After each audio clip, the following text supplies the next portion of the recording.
इन सब के बीच ईरान समर्थित यमन के हूथी विद्रोहियों ने इजरायल पर ड्रोन और बैलिस्टिक मिसाइल से हमला करने का दावा भी किया। और हूथी प्रवक्ता ने खुद इसकी पुष्टि की और दावा किया कि हमास और इजराइल जंग के बीच ये तीसरी बार है जब यमन से इजराइल पर हमला किया गया। हूथी विद्रोही इजराइल के खिलाफ जंग में हमास का साथ दे रहे हैं। हूथी प्रवक्ता ने चेतावनी दी कि इजराइल पर उनके हमले तब तक जारी रहेंगे जब तक वो गाजा पर हमले नहीं रोकता, जिससे निपटने में इजराइल की सेना को नाको चने चबाने पड़ सकते हैं। असल में अल कासम ब्रिगेड फिलिस्तीन के चरमपंथी संगठन हमास की मिलिट्री विंग है, जिसका काम इजराइल की ताकतवर और आधुनिक सेना से जंग लड़ना है।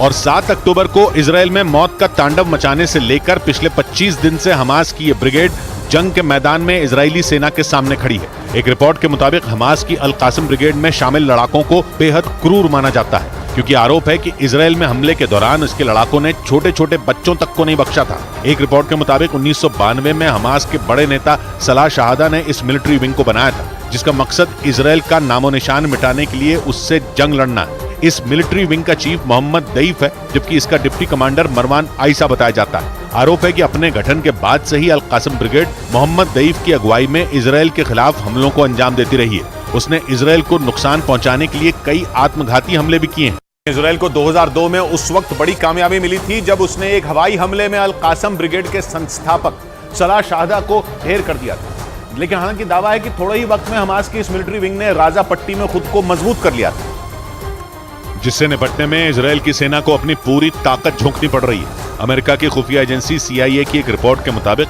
हमास की इस मिलिट्री विंग में 20,000 से 25,000 लड़ाके हैं। इसके अलावा इस ब्रिगेड के पास आधुनिक हथियारों के साथ रॉकेटों की बड़ी खेप होने का भी दावा किया जाता है। हालांकि हमास की इस ब्रिगेड की ताकत का सही अंदाजा किसी को नहीं है, क्योंकि दावा यह भी किया जा रहा है कि ईरान से मिले हथियारों से अल कासम ब्रिगेड की ताकत बहुत बढ़ गई है। क्योंकि अमेरिकी विदेश मंत्रालय की एक रिपोर्ट के मुताबिक 2021 में इजराइल के साथ टकराव में हमास की इस मिलिट्री विंग ने 4,400 से ज्यादा रॉकेट दागे थे। लेकिन इस बार अल कासम ब्रिगेड के पास rocket launcher, anti tank missile और घातक ड्रोन भी मौजूद है। हमास की ये ब्रिगेड सीधी लड़ाई के बजाय गाजा पट्टी की सुरंगों के नेटवर्क का इस्तेमाल ज्यादा करती है। इजराइल के मीडिया के मुताबिक इसके पीछे अल कासम ब्रिगेड के चीफ मोहम्मद दईफ का दिमाग है, क्योंकि माना जाता है कि हमास की इस मिलिट्री विंग के लड़ाकों को गाजा पट्टी में बनी सुरंगों की पूरी जानकारी है। गाजा पट्टी के नीचे बनी किसी सुरंग में कौन से हथियार रखे गए हैं और कौन सी सुरंग कहां निकलती है, इसका पूरा लेखा जोखा अल कासम ब्रिगेड के लड़ाकों के पास मौजूद है। दावा किया जा रहा है कि गाजा पट्टी के नीचे हमास ने इन सुरंगों को जंग लड़ने के मकसद से ही बनाया था,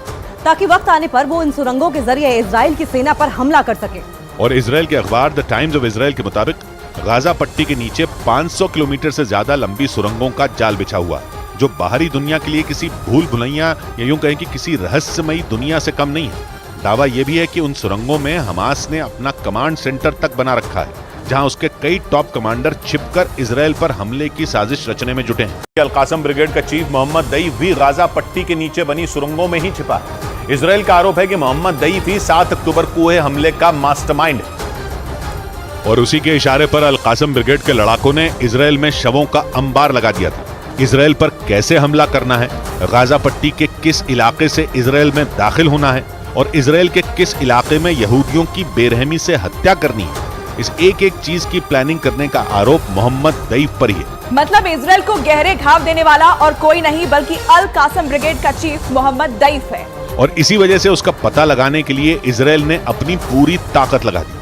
इजराइल की खुफिया एजेंसी मोसाद के एजेंट गाजा पट्टी और वेस्ट बैंक के अलावा दुनिया के अलग अलग देशों में भी दईफ का सुराग खंगालने में जुटे हैं। लेकिन इजराइल के मीडिया का दावा है कि जंग के 25 दिन गुजर जाने के बाद भी इजराइल के पास अल कासम ब्रिगेड के चीफ मोहम्मद दईफ का एक भी सुराग मौजूद नहीं है।